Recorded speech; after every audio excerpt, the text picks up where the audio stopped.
Talahib yan, di ba?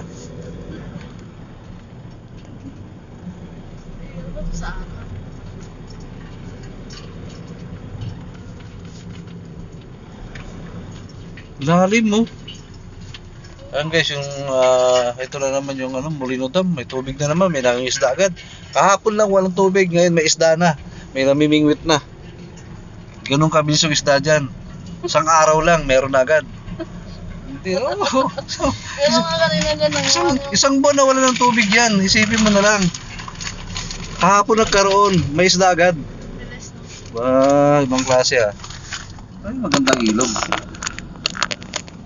Tuyot ngayon, bukas may tubig, isda agad.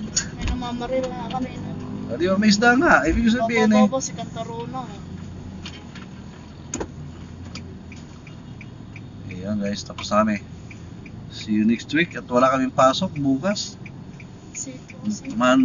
Tuesday to Friday. Walang pasok. In what reason? Hindi ko alam kung bakit. Sabi nila ay may disinfect daw ng school. Virus na virus. Kahit ano pa man yan eh. Nasabi ko na pasok, eh di wala. Tayo pauwi na. Basta kami.